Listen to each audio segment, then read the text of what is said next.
All right, and we're back here on Couch Coach Live. We're here at a different time this week. We're a Tuesday night on the lights here at Couch Coach Live. What's going on, Maui? What's up, man? Not much, man. We're just gonna preview the NBA Eastern and Western Conference finals.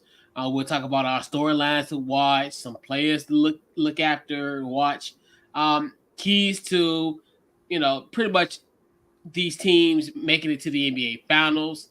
We'll discuss that, and then we'll also give out our predictions. And as we all know, today is the start of the Eastern Conference Finals, where you got the Boston Celtics versus the Indiana Pacers, and then you have the Milwaukee Bucks versus Milwaukee Bucks, Lord, the Minnesota Vikings versus the Dallas Mavericks starting tomorrow night in the Western Minnesota Conference. Vikings. Minnesota Timberwolves, yeah. Football's on Ooh, the brain. right, So right. football's on the brain for sure. So yeah, we got the Timberwolves and the Mavs in the Western Conference, and that start off tomorrow. So what we're gonna do, we'll keep that intro. We'll be right back here on Couch Goes Live, and we'll start our NBA Eastern and Western Conference preview, and we'll be right back. We'll keep that intro.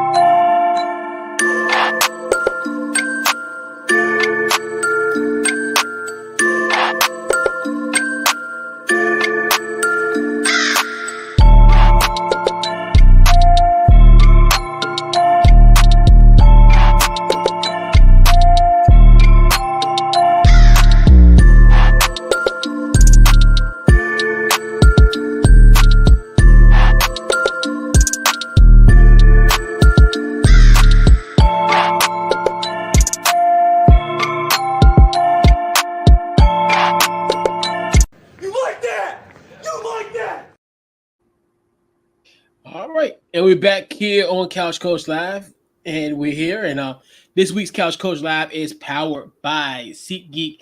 Head over to SeatGeek.com. Use the promo code Couch Coach to get yourself $20 off your first purchase by using the promo code Couch Coach. So we gotta definitely talk about the NBA version of the Final Four. Where we have Eastern and the Western Conference Finals. Where we have as I mentioned earlier, the Boston Celtics and the Indiana Pacers, they square up tonight. And then we have the Minnesota Timberwolves versus the Dallas Mavericks. They square off tomorrow. So to get our preview going, we'll go around the horn, some storylines to watch in this. I consider it the Final Four matchup in the NBA. So what's your storylines to watch in the conference finals? What you got? And I have a couple, Coach. Um, First off, I've been extremely excited. It's been a really good playoffs this year.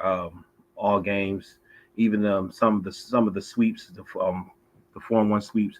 But I'm gonna say, will the Pacers prove that they belong in the Eastern Conference championship, and it wasn't the Knicks' injuries that helped them get there? Um, I also put will Boston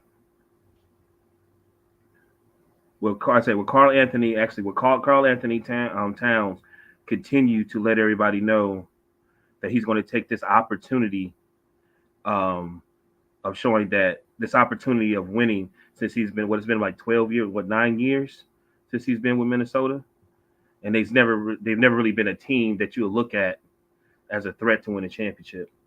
Um, and I also say the same thing for Jason Tatum, Al Horton, and Jalen Brown.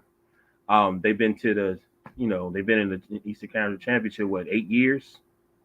What Boston It's been has, six it's out of six eight years. and third consecutive. Right, right. Um, they're going to take this opportunity because it looks like it's an open door for Boston to make it with the. But that's my storylines. I really want to see, are the Boston going to do it? And is because it seemed like to me when I was watching that press conference, it seemed like that's the main thing Carl Anthony Towns was talking about, and I've been waiting for that. Like I've been waiting for Cat to that's our Scorpion brother, and I've been waiting for him to show his dominance. I seen him in the All Star game when he was balling. You know what I mean? And I'm waiting for him to show like, hey man, I'm one of these guys too that y'all got to be scouting and got to lock down. I hadn't seen. I think the first game. I saw it in Game 7, but I think, man, if he go out there and I want to see a 35, 40 point game, man. You know what I mean? Yeah. Because I think he could do it. He got a nasty, nice little shot. So, those are storylines that I'm looking for right now. Yeah. Oh, I got one more. I'm sorry. I got one for Mhm. Dallas. I got one for Dallas. Um, I put down with Lucas, with Luca actually focus and not cry. Okay. Yes, I got a few. I look at like the Celtics, obviously, returning to their third Eastern Conference final. Now the pressure's brewing, and this kind of been like I've been saying all season, where I'm not going to comment about Boston until they get to this point, because everything, the 64 wins is Mm-hmm. expected. They've been steamrolling the regular season for the last few years now. Now it's to the next level. Obviously, they fell short last year in the East Conference Finals to Miami, and then then 2 years prior to it, they made the NBA Finals and lost to the Warriors. So Right. now this is where the pressure's brewing, and this all out of all the four teams, they have the most pressure out of all four of those teams, in my personal Right. opinion, when it comes to at least advancing in this round and also having the championship aspirations at this point. I look at with the Pacers. Another great story. It's one of those where I know I looked at the future of this Pacer team, even in the play-in, like, well, they played some great basketball. They, obviously beat Boston in one of the playing games, and also beat Milwaukee to go to the championship game versus the LA Lakers. So it's one of those stories where they've carried that momentum into the regular season and also into Mm-hmm. this playoffs. In a very historic game, and scoring offensive, his historic offensive scoring punch in that game against the Knicks on Sunday. So it's one thing. And Rick Carlisle once again, um, bringing this team to the Eastern Conference Finals. One of those Mm-hmm. where you know That's a good one. he's success everywhere he has been, even in his first stint in Indiana. Now coming back, fast Right. forward. Well, the Wolves, obviously, we know Minnesota. That is, the birthplace of Prince, and obviously Prince had a song called "Party Like It's 1999." We have a new version, "Party Like It's 2004." This is the first time that the Wolves have made it to the conference championship since 2004. It's been a long time for this Right. Minnesota team, and you just look at what they have assembled. You look at obviously that tremendous 20-point comeback, on Sunday night to even get to this point. So you look at this Minnesota team where we even looked in this series where they won the first two games, then obviously lost, and then lost at home in games three and Right. four, and then this was a back and forth. So Minnesota, and then now also this is the crowning of potential Anthony Edwards becoming that new star. And as Right. far as comes to, he's averaging almost 29 points per game in the playoffs. He's definitely this is his stardom is now is getting there. So and look at that. Now look at the story of the Dallas Mavericks. I think you look at what they have done.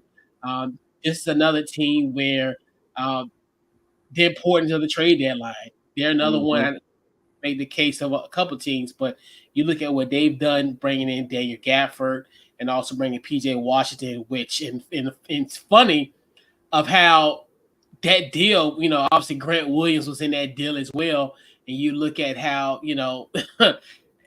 how you realize like how much of an impact PJ Washington has, I'm happy for him because obviously him being ducked off in Charlotte, you Right. rarely see, we seen the potential there, but now you're starting to see it now because obviously now he's playing for a contending team. He's not just playing on a 25 win Charlotte team and putting up Right. great numbers. So I know a lot of people, not me, but I've heard people use kind of somewhat the phraseology of an empty calorie kind of guy when it came to PJ Washington, when it came to him in his production in Charlotte. But now you're finally seeing the fruition. He's playing what they call winning time and playing in a situation like that. And obviously him hitting those free throws to clinch um, their West Conference Mhm. title, not title berth, but West Conference appearance berth.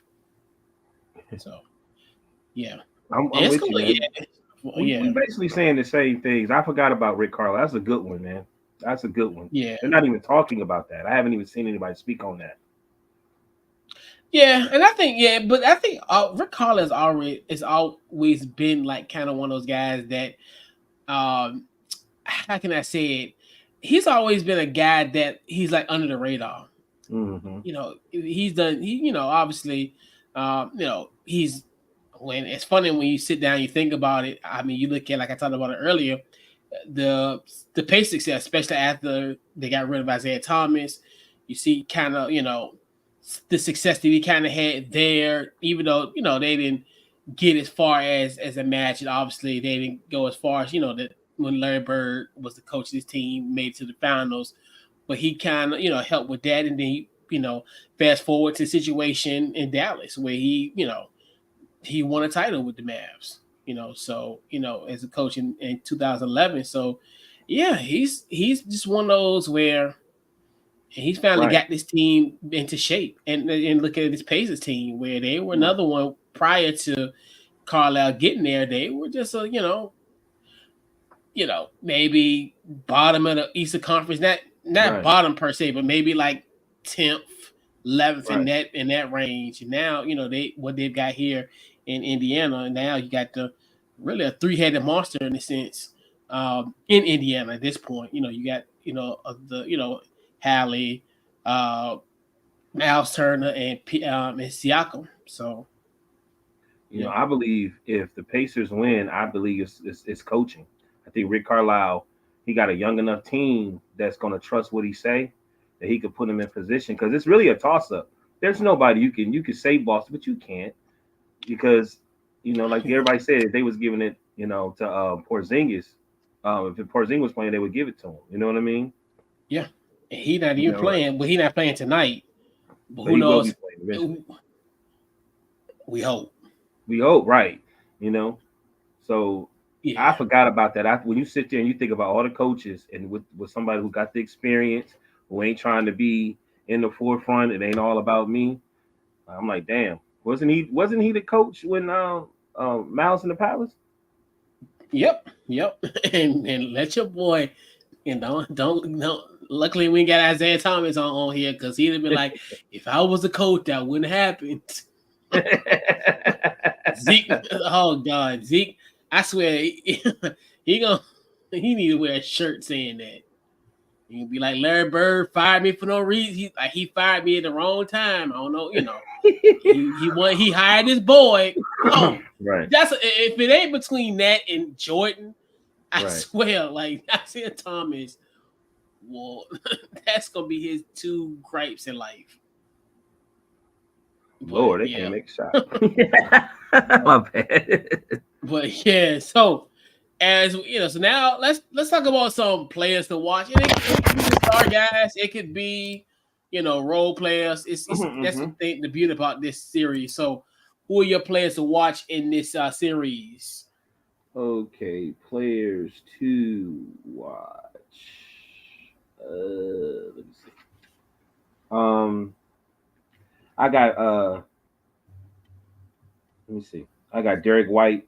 Um, like I said, he's averaging 15 points. I got role players. Everybody could look at the stars, but when I say stars, I'm saying like when you think of Boston, I'm thinking Al Horford, I'm thinking Holiday, I'm thinking Jaylen Brown, and I'm thinking um, Tatum. Like I'm whatever they do, I believe they're going to do. But I think it's going to have to be somebody that they're not as counting for, which I think they are counting as White. He's giving you a consistent 15 points, shooting 46% from the field goal range, 4 rebounds and 5 assists. One thing about Boston, man, they're rebounding. Like they're one of the top teams in rebounding. And I think if you out rebound them, man, you might have a chance to beat them. But I got Derek White. Also, I didn't put him down. I want to put Pritchard. Like the last game Pritchard played, he got 11 points. And I was like, Pritchard shouldn't be getting 11 points. You know what I mean? Like, it's people that I think you should like to play. I think some people that you should be locking down, you should be locking down. Yeah. Um, I got Obi Topping. I think he was one of the silent wild cards in the last in the last game against the Knicks. Like he got a 14-point game, he got a 20-point game, he got a 17-point game. And don't get me wrong, he also got a 4-point game and a 2-point game. But still, I think that the opportunities is there. I think he can knock it down. He's averaging 11 points, 4 rebounds, and 2 assists in the playoffs. But when he needed to step up, he stepped up. I got Pascal Siakam.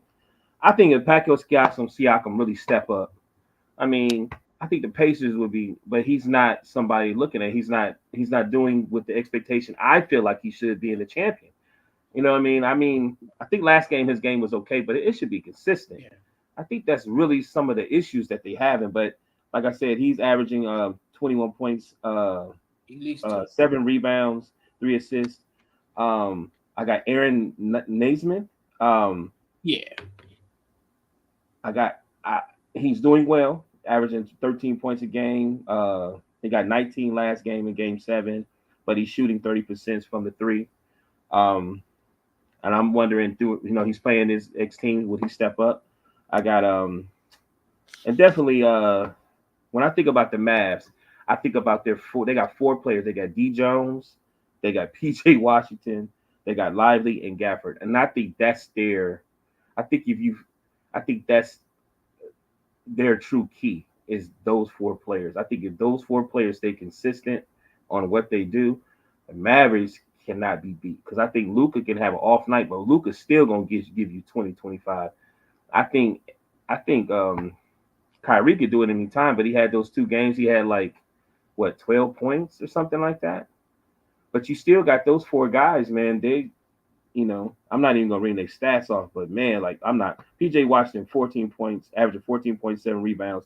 D Jones, 11 points, 4 rebounds. Gafford and Lively, 11, 6, and 7. You know what I mean? Yeah.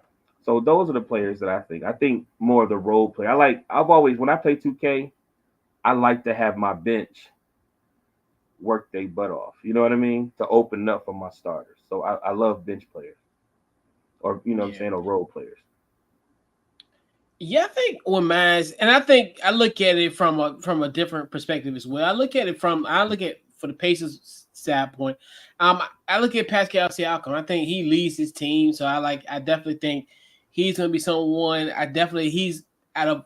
I think I wouldn't consider Carlisle as far as when it comes to experience, but he's probably one of the most experienced guys on this team. Right. As far as obviously.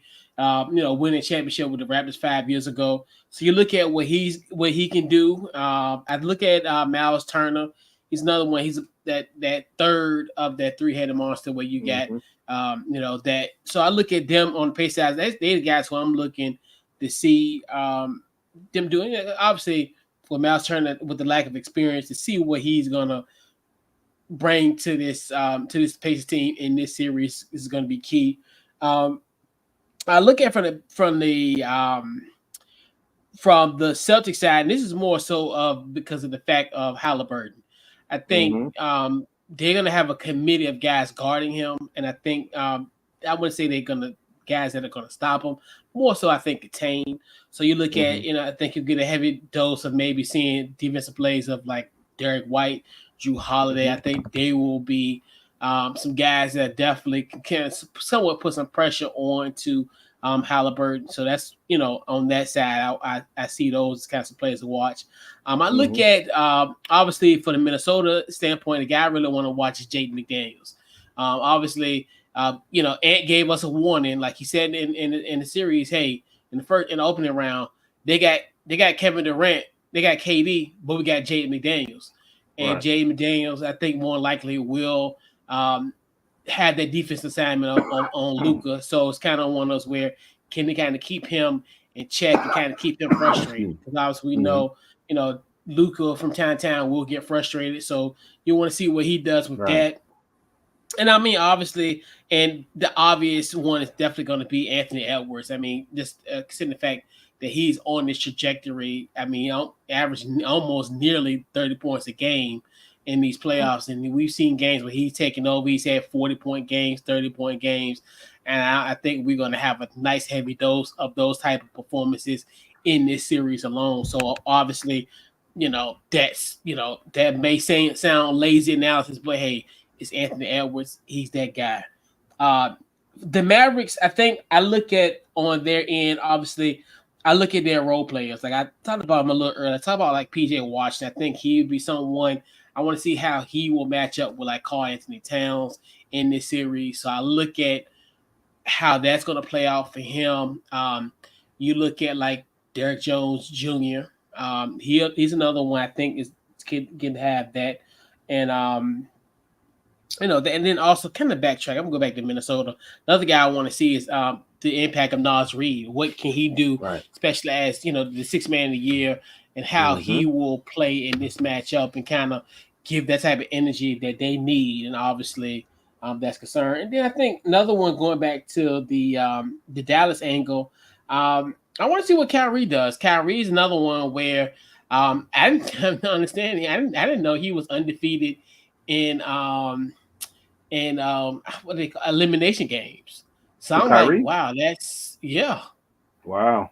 I yeah. did hear And that. I'm like, that shocked me because when I sit down and really think about it, I like, yeah, in closeout games, and I'm like, okay, yeah, and I was like, yeah, that's he'll be someone, and I think he has finally have found the place for him as far as for his skill set, and they've surrounded so many people around him, so many good pieces. I know, obviously, I think when we look at when the first trade initially happened, it's like you get rid of a Dorian Finney-Smith, a perimeter defender for Kyrie Irving, but you see where yes, but now you think like, damn, that was a good trade by the Mavs. I mean, I think I would happen to meet up. I think somebody had a video. Somebody posted that the other day.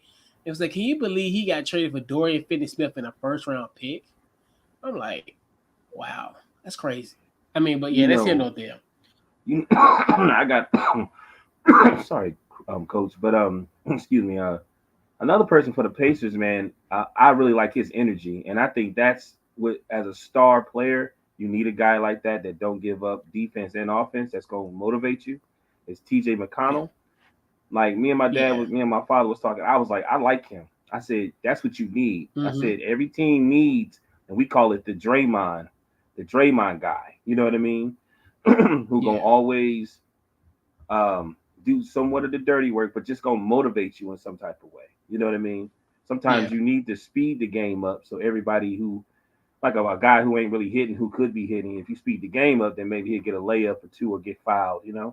I really like him. I think yeah, he's gonna be. I'm gonna tell you something. I think he was a major key in that Knicks because I don't think they even. I think he's one of those ones they're not scouting as much. So if he can get you a good 15 to a points, like, and then assists is going to come and some charges is going to come too. So um, I think he's something to look at also. He yeah, one of for sure. they silent weapons. Yeah. Right. So we got to go into actually these series now. So we're gonna dive deep into essentially what is going to be a key to the Celtics going back to the NBA Finals for the second time in 3 years. So, what's your thoughts on keys to a Celtics winning this series? I got a few. Porzingis playing, of course. One of the big things is they're a great. They're one of the best rebounding teams, so just keep rebounding. They're the best half court team, so they want to slow the game down, especially against the Pacers. Um, I think that's one of the main things they will want to do, and that's it. They also are one of the best transition defense teams. So as long as they do those little keys, they'll be okay. They just need to be who they are. If they get Porzingis, they have a better chance though. Yeah, and I think I look at it from a standpoint they got to contain Halliburton. I think Mm-hmm. in those 5 losses that the Pacers have had in the playoffs, uh, Halliburton has only averaged 15.6 points per game. So if he can kind of get some, and he'll have games where he will struggle. So I think Right. could you kind of piece those together in this series?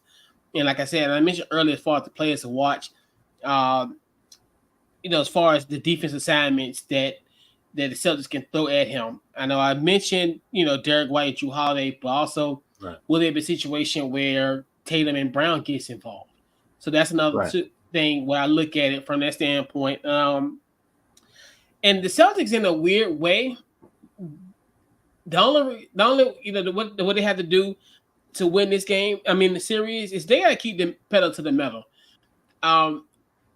They have had some lapses, some lackadaisical moments, even in these playoff series where you look at like the first round playoffs. In the first round against Miami, they had some of a lull there, and also in that Cleveland series. And this is kind of one of those teams where you don't want to give them that type of night, because with them, they're the type of team, I think if they see blood in the water, I think they can go for it. And I think you can't give a team like the Pacers that type of confidence, especially in my thing is, if they do get a loss, it can't be in these first two games. I can see maybe losing Indiana, but I can't see them if they lose tonight or they lose Thursday. That's kind of one of those things where I think Indiana can pounce on this opportunity. This isn't a Jimmy Butler-less Cleveland Cavalier. Miami Heat team. This isn't a Donovan Mitchell-less while LeBron watching the game, Cleveland Cavalier game. So it's just LeBron James. But anyway, but yeah, and I think they just gotta stay focused, and because you don't want to give. They're the type of team, if you give them an inch, they might go for a mile and a half and may go the distance. Right. Potential. To rebuttal what you're saying about Halliburton, you're right. And what I'll notice it's something going on with that too, where he do have a 30-point game and then he get quiet, or 2 30-point games, or he do well 2 games and then he get quiet. I think they said by bringing TJ in with him, you move him, because he's really a 2 guard. He's not a point. He's not a point guard. So when TJ come in the game, then he can go ahead and he can move to the 2, and that opens up to him so he could do more spot up shooting rather than dribbling the ball and trying to set somebody up, or having the ball in his hands.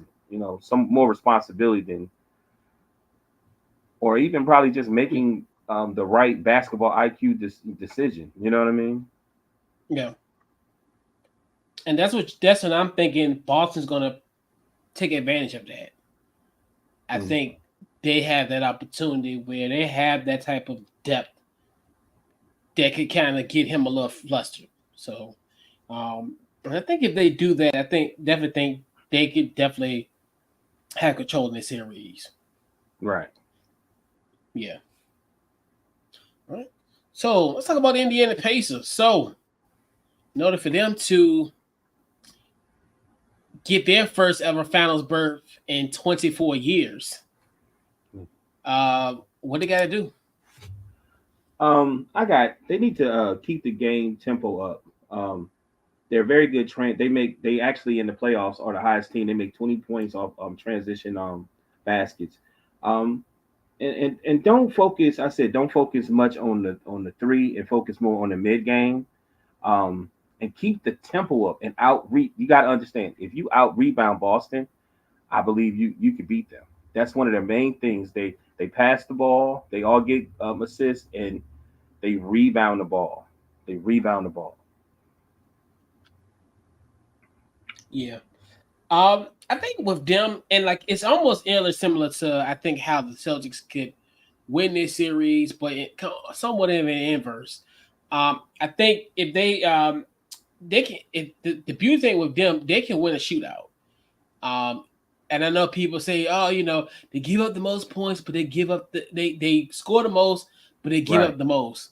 But that's what But that's the crazy thing about the Space team. I think they can win a shootout, almost similar to like Game 7 versus the Knicks. I think they are due for either one of 2 of those type of scenarios in this series, where they can shoot lights out. Obviously, like I talked about earlier, they averaged 123 points in the regular season, and then also in the playoffs, they've averaging 114 points a game, and they're first in the league with this one.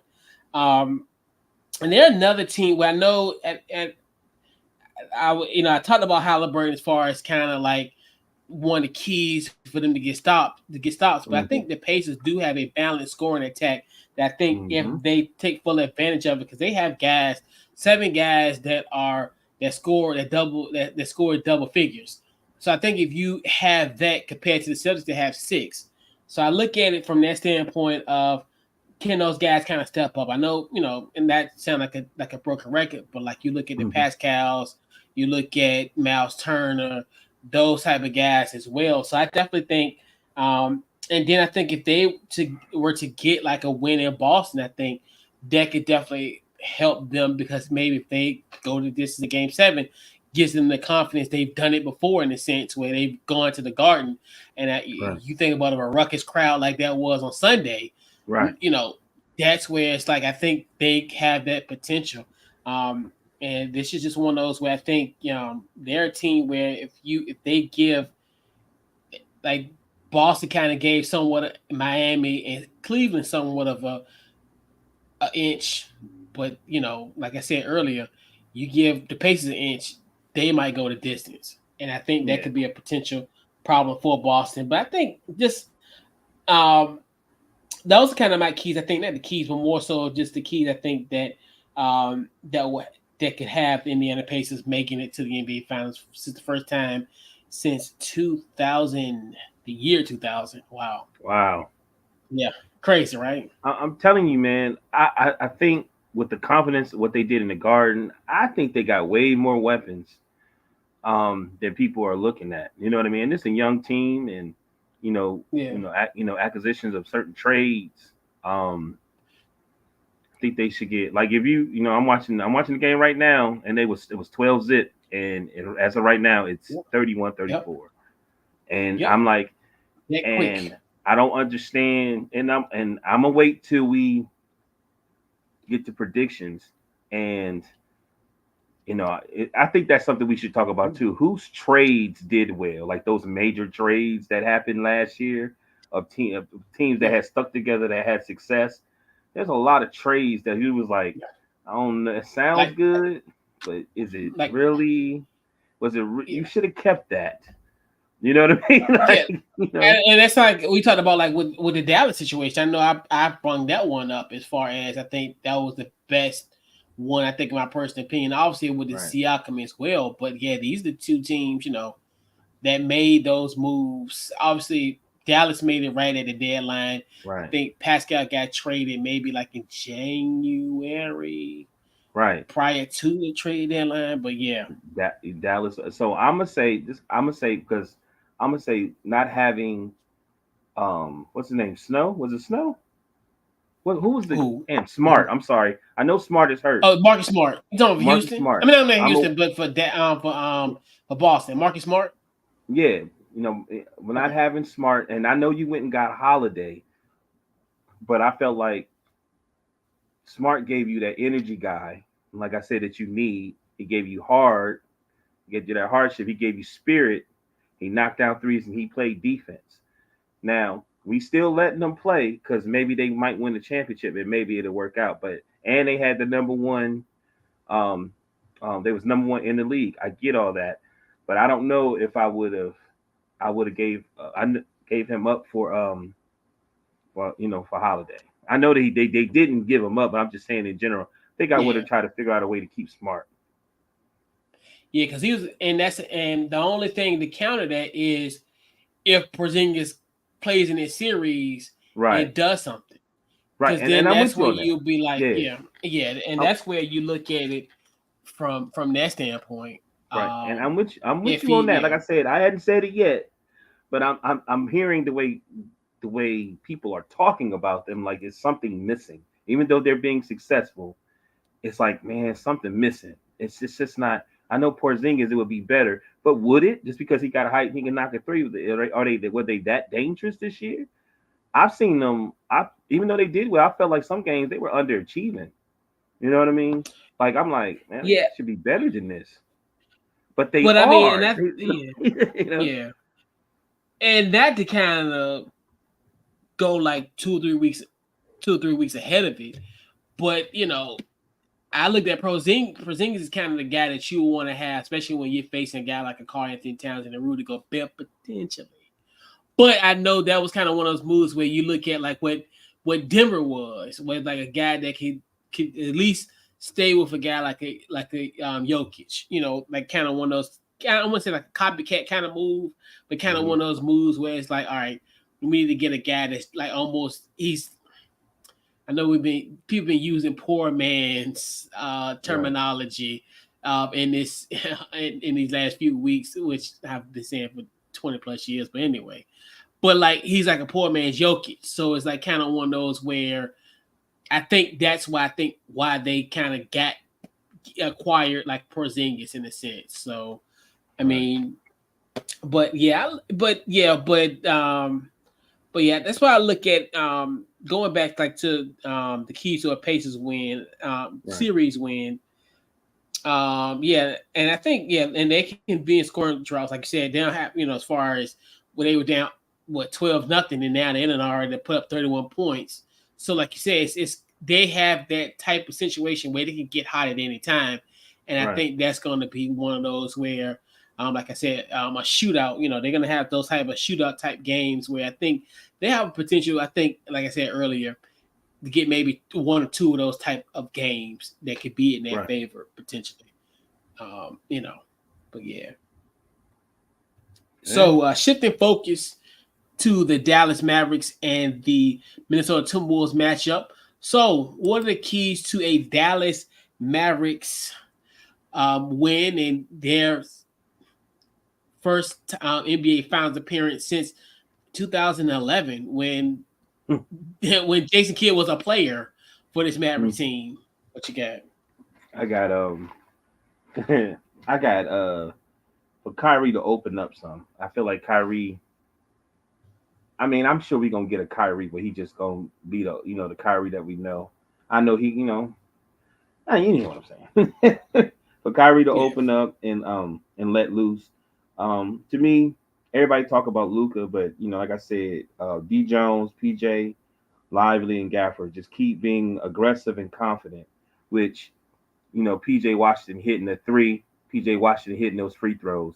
Like when I hear Dallas Mavericks, I'm used to hearing Tim Hardaway Jr., Luka, you know what I mean, and now Kyrie. And to hear some other players, that I thought that was it's kind of interesting, man.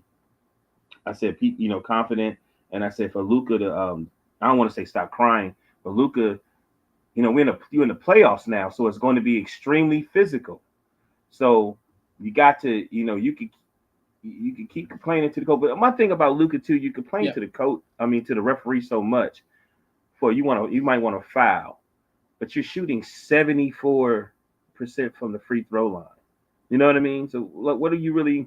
You're not even really making your free throws like that. I mean, come on like that. But I just feel like it's the playoffs. It's going to be more physical, man. You're going to have to stop doing it because people are going to play off of that. When you sit there and they be physical, you miss a shot or this and that, they don't call a foul. They're running down the court and it's going to be 5-on-4. You know what I mean? It's just going to happen. So I think if he just focus, Kyrie open up, be a little more consistently aggressive, and then no four guys just keep doing what they're doing. They're good. Because I want to say this too. That's for them to win. I'm gonna wait till I get to the Timberwolves to see what they do. Yeah, I think the Mavs. I think they have to employ a few strategies. I think one of the first strategies is take away driving lanes for Ant-Man. Obviously, he's probably one of the best finishers in the league. So you look at, if you can kind of collapse that area where he can roam free and do his thing. I look at that. And I think you have to have a role player step up. I mean, like we talked about like because you look at like kind of what OKC did like in the beginning where they kind of employed this strategy of kind of taking Luka and carry out the game. Right. Hence, that's when you had Derrick Jones Jr. I think he had like 19 points, and I forgot which game that was. So you look at that. You look at Josh Green, I think PJ Wash. I think was saying like a game 6. He had like almost 30 points. I think he had like a double. I think if my memory serves correct. Right. Them Derek Lively. So those type of guys. I think they're gonna have to kind of step up and and like we talked about even last week. We talked about like as far as when you have those nights where your two superstars aren't clicking at 100%, and we know how Minnesota defensively is, so they will employ a strategy probably similar to Mark Daigneault's Thunder, what they kind of did, like especially like in that game one, when they kind of employed that type of strategy. I think that's what I think is going to happen. Not saying that I have intel or anything, but that's just what I would assume, especially considering the fact when you look at those two guys with kind of containing Luca and Kyrie. So and I think another one too, where you talked about Luca, and as far as the frustration that he gets when it comes to being fouled and what have you, I definitely think Jaden McDaniels is gonna step up to the plate potentially, and as far as could could Luca overcome that matchup over Jaden McDaniels? I think that's one of the keys. I think if Dallas was to go back to the NBA Finals, he's gonna have to temper those, that frustration that I think, guys are going to give you. Because obviously, we can kind of even harp back on like Lou Dort going against him. You kind of see some of the frustrations in that series kind of came a little bit evident. And now you bring a guy like a Jaden McDaniels. How will he? How, I wouldn't say how can he, but more so of how will he handle that matchup. And I think if he could beat that matchup from a physical and a mental aspect, that definitely bodes well for Dallas. Because like if Luca he's another one where I think when it comes to a guy where I think he's got to he's one of those ones where he gets frustrated, but he got to overcome that frustration. He got to he can be frustrated inside, but don't let that mess come out. But we know that's impossible at this point, because it's evident that we've seen throughout this playoffs where when he gets frustrated, he wears his emotion on the shoulder. I think if he tempers that, that could be it could bode well for the Mavericks. I put it that way. If he can contain his emotions. It would do well, and because they're going to be physical, and I'm gonna wait. I'm gonna wait. Okay. All right. So so I guess we get on to it now. So let's talk about keys to a Minnesota Timberwolves win. And this, I think, if my memory serves correct, this will be their first, if they were to advance in the West Conference Finals, this will be their first ever NBA Finals appearance. So, what's your keys to a Wolves series win? What did I put down? Okay, I'm gonna put what I put down. Then I'm gonna add basically what you add on to what you're saying. I said run the floor. I said speed the game up. Um, contain the big man. I just feel like you said, they locked down Luca and they locked down Kyrie, and the other four stepped up. I think if you do the opposite, I feel like if Kyrie and Luca, let's just say they shooting out, blah blah blah, they only gonna give you probably 75 points if anything. But if you can lock the other ones down and keep them around, let's just say 9, maybe 8, and I think this defense can do it. You know what I mean? Because it's a bunch of centers that's playing power forward and small forward and center. Like one of the people that I don't think anybody's talking about is Slow Mo. Like sometimes Slow Mo come in and Yeah. he can switch, and I think that's one of the wild cards. Him playing with Memphis, so he could also play up tempo and he could play the point. He could bring the ball up, and he could play five. He could play the five. You know what I mean? Like think about and that I think they gonna put him on Luca a little bit too, because I think Luca's biggest thing is Luca really don't jump. He Mm-hmm. kind of like Joker when they shoot. Even Dirk, they would shoot a certain way off their foot. You know what I mean? That's real Yeah. slow. And I think Slow Mo might have something to I think he's gonna be able to contain that a little bit. But that's me. I think you're doing it a great way the way you're explaining it. And to me, each one of them has certain keys that I think can make them win as a team. And I feel like And you're right. If they contain the lanes on Ant, because sometimes I feel like Ant is doing hero ball, and sometimes I feel like he don't have to. Yep. It's great when he does it, but I feel like, man, you got a great squad. These dudes is cutting, and I think like right now, I think the Pacers was coming back, but once they start shooting the three, it messed everything up. The mid game is where it's at right now. Layups and Yep. shooting 10 and 12 footers. Stay consistent. Play like you the Phoenix Suns. You don't always have to shoot a three. Just keep scoring. You got to keep scoring. You can't rely on the three. You're not the, everybody ain't the Warriors. You know what I'm saying? That I think that put a lot of these that's why these series is going so long, because some of these teams are really trying to rely on this 3-point shot. And like for instance, like Denver, they did the stats, they found out Denver don't even shoot the three that much. It was only really Joker when he wants to at times, or he needs to, or Michael Porter Jr. in the corner, KCP every once in a while. They really just lay the ball up, get to the free throw line, and shoot the 12 foot. That's all you really have to do. Let the three come to you. Um, Yep. but really, defensive wise, like I said, have to be physical. They don't like to be. They do not like for you to be physical at all. I don't think this team, and I like OKC. I think OKC could have won, but I think they shot too many threes.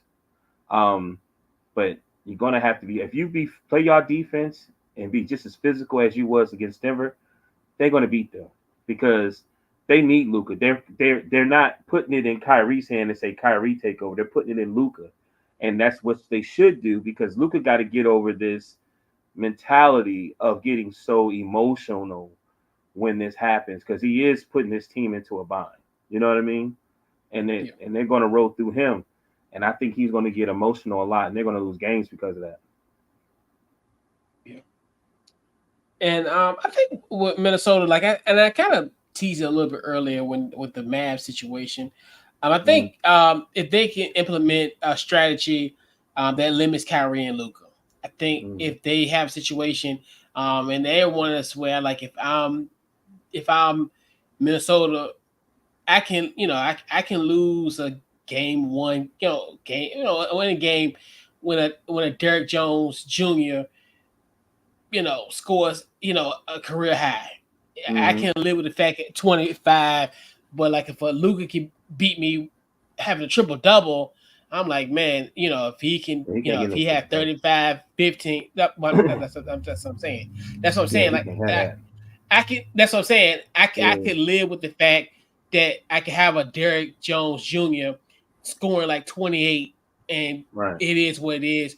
PJ doing his thing, Derek Lively, those role players right. being, I can live with that. But like if I have a situation where I have Luca having 35, 15, and 10, I'm Uh like, huh. come on. Like, that's kind of one of those things where it's like, you giving him that opportunity and kind of giving him that confidence. So I look at that as kind of one to one. So I think if they implement a defense strategy almost similar to what Dagnall did in the game one of the series, OKC versus Dallas series, can he have that? And I think once again, Anthony Edwards, if he has another takeover, couple takeover games, obviously, like I talked Mm-hmm. about, he averaging 28.9 points per game in the playoffs. If he has, those type of nights, I think he definitely bode well for this Minnesota Timberwolves team. And Karl Anthony Towns, I think he will have a dominant performance over PJ Washington. I think Karl Anthony Towns, people are finally realizing, and this another thing, when you win, people take it, people see it more on a broader standpoint. Obviously, if you're, Karl Anthony Towns has been balling, but now he's been playing meaningful basketball. Like, so it's, I think when we think about Karl Anthony Towns, yes, he puts up great numbers in the regular season, but this Minnesota team has only had a small sample size of playoff success. So now you're starting to finally see him playing, on a bigger stage in the playoffs, and now he's doing his thing. So I definitely think Right, him and Carlton Towns, I think, will definitely be Cat and Ant are going to be like the catalyst to get this team going. And I think right, that's common sense analysis when it comes to that. But I right. think if you get those guys involved, coupled with implement a defensive strategy. I definitely think the Minnesota Timberwolves they implement those key three keys for me. I think they will get their first ever finals berth in franchise history, potentially. I'm a piggyback of what you're That's saying. what it Like takes. I think that triple double that you're talking about, they definitely need Mhm. that rebounding too, because Luka is leading Dallas in rebounding. They need Yeah. to cut that Mhm. back. Yeah. Once you look at the stats, you like, hold up. Every time I look at the stats, we do this show. I was like, what? And I'm thinking to myself, what is Luka doing out? Being a leading rebounder. That's crazy to me. Yeah. You Yeah. know what I mean? And Yeah. I'm like, yeah. So whoever's Dudes like that. and another thing is when you're dealing with these stars, they can score. They also, they're not. Ant Man is different. Like Ant play both sides. Man, I'm attacking Luca and I'm attacking Kyrie. Make them play defense. Yeah. Don't For get me sure. wrong. Yep. Kyrie's he steals the ball well, but you're not hearing them playing good defense. You know that they're not Yeah. defense guys. But yeah, and yep, and that's going to be the issue. I think that's going to be well, I think Minnesota will have that advantage. And then another one, also too, and this is might bode well on the Mavs end. As far as Mike Conley's health, I think he's another one where I know he's had that sore Achilles. So how effective will he be in this series, and especially if Dallas essentially are in that situation where they, as far as when it comes to this defensive screens, well, hmm as far as will you have like Mike Conley coming off the top of that screen and defending, hmm and kind of bait him into maybe going, different directions on that. So it's kind of one of those where that's another one I think is going to be kind of a key for Dallas, but yeah, it's gonna definitely be a good series for sure. This one, and it's funny because this is another series where I think they played 4 times, and this is like to me this is the incomplete series. Now, obviously, I think Luka didn't play 2 of the games. Then this, obviously when they played those 4 matchups, this was uh without PJ Right. or Gafford, the kid from Right. from the Wizards. So yeah, so this definitely could be fun. So we got to get to our predictions. So who you got winning the Eastern Conference? So first person I'm gonna go to is my man. You know, what is it? What do you call it? This is for Kenji. What do you call it? Royalty. What do you say? Oh, Um, friend of the program. yeah, friend of the program. I'm sorry, but this is for Okay, KG friend. Kenji. Yeah. Um, he got the Celtics, um, 4-0, and he got the Okay, so Timberwolves 4-3.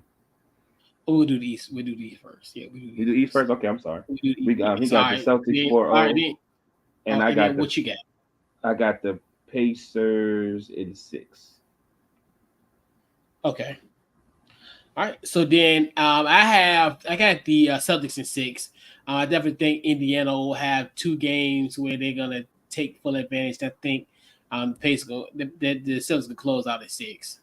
Mm-hmm. Celtics are bound to have 2 letdown games. And they've had a letdown game against Cleveland, a letdown against Yeah, Miami. So it's gonna be 2 against Indiana because obviously Indiana's probably their best opponent they played so far right. in the postseason. I ain't knocking So you. yeah, what you got? What you got in the West? Um, Kenji got Timberwolves 4-3 in the West, and I got Timberwolves winning in 5. Yeah, Tim was fat. Okay. Yeah, I got the Wolves in 7. Word. Yeah, I think this series I think will go to the distance. So I definitely think Minnesota, and obviously this time they have a game 7 at home, so I, that I that think I'm more or less that may bode well giving for them you. so much respect, man, because they won.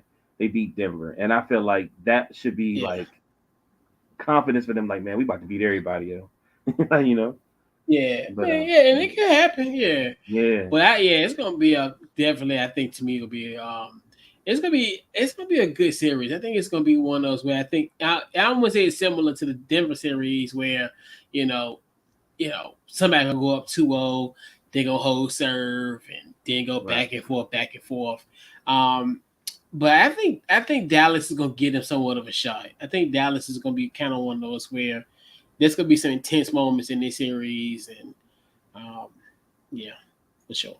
So Yeah. yeah, I mean, I'm trying to focus on you, and like this game right here, this Boston Pacers game is intense. Like they really they fight. oh yeah, for Mm. sure, yeah, because this is it. Like, hey, if you want to win the Eastern Conference, you want to take a shot in the NBA Finals. This it. I mean, it's this is it. These moments. Hey, whoever get first to 4 wins, you go in the NBA Finals. Right. And that's the thing with them. And I give kudos to Boston for even coming out because they haven't played in almost a week. I think they beat what Cleveland on the 15th. Right. Because we talked about them last week. We talked about them Thursday when we had the show Thursday, which was 5 days ago, and that was probably 2 or 3 days prior to that. So yeah, they've been for a week, and then you look at like the Pacers. I mean, considering the fact, you know, going to MSG and 48 hours later, you're in Boston, Right. and you hanging in. So yeah, man, that's one thing about and That's that's one another. thing too where No, go ahead. Go ahead, coach. yeah, and that's one thing too where you look at it just from the standpoint of just and because normally we always think about that when series capping, like okay, rest Right. versus rust in the sense, not Right. rust, but more so of a team that's well rested versus a team that's on fire, like the Pacers. Right. Yeah. One another thing, and this might hurt Boston too. The bench. I think you got that's. I think that's one thing that Denver kind of was hurt on is that they bench was really, you know what I mean. Like Reggie Hmm. Jackson went missing, Holiday went missing. You know what I mean. Like Yeah. even the Knicks, like even though everybody was hurt, but you got if you start getting they got people got to start building their bench up, man. You know what I mean? Yeah. Because like even even the Timberwolves, they got Moors. They still had like I said, they got slow mo. They still had some dudes that could come in. Yeah. You know, Niles Reed. They even got Reed. That was Like right. Yep. you know what I'm saying? Like so when you really look Nickel. at them, they almost got they got the best depth. Like I'm looking at Boston right now, and I'm like, man, you got Pritchard going up against Halliburton. That's gonna be a problem. Yeah. That's gonna be a But yeah. problem. That's gonna be a But problem. yeah, and the thing is, just the benches got to step up. I think that's the biggest key. Where you can build them, but especially in the playoffs, it's always usually comes down to that, and that's how I think Right. the role players step up, especially like especially at home, Mm-hmm. and what have you. So yeah, you definitely got to have guys that step up. And I think that's when you look at, as we talked about the preview, most of those guys that we talked about, are we talked about most of the starters, but we also kind of touched on the bench. So yeah, it's key. You gotta Right. have, you gotta have that production You gotta coming have off the that bench bench because beat. you always gotta give, you gotta give your starters some rest, and they gotta kind of the bench gotta kind of keep it hold it down while the starters get a breather. So yeah, And man, if you really play a basketball, like you want to get the star player, you want to get them in foul trouble. You know what I mean? And even if they tired, they yeah, in foul trouble. They get those 3 fouls in the first half. Like they're on the bench for a yeah. long time. Oh yeah, Unless the yeah. coach really trusts them. For sure. Yeah, especially because and consider the time as well too. Like if you can get a guy 3 foul, at least three, two in the first quarter or three going into halftime. So yeah, it's Right. huge. It's huge, B. Yep. I used to say that all the time. I'm like, oh Yep. my God, why don't y'all attack Curry so he could be a free he could be in foul trouble there, take him out the game. I used to say that all when they used to play the Yeah. Cavs. I'm like, oh my God, come on, y'all. But anyway. Yeah. Yeah. So we'll put a bow on the NBA Eastern and Western Conference preview. Um, Social media. What you got? What's final thoughts? Social media. Final thoughts. Great show. Man, this has been a to me, it's really exciting playoffs to see these young players step up, and then players that's been on mediocre teams and sorry teams step up. It's really been an entertaining playoffs to me. Like it's really like an old page turning a new page, opening up. Find DT Morgan 78 Instagram, Sean Morgan Facebook. You know, for sure. Yeah, once again, another great show. Let's see. Social media, Facebook, Twitter, Instagram, Couch Coach Live, the website, couchcoachlive.com. Podcast available anywhere you get your podcast, Apple, Spotify, we're there, and also on YouTube as well. And yeah, so this wraps up our NBA Eastern Conference and West Conference preview. We'll catch you guys at our regularly scheduled time next week. We'll catch you guys next week, Wednesday night under the lights next week, and we're out. Welcome.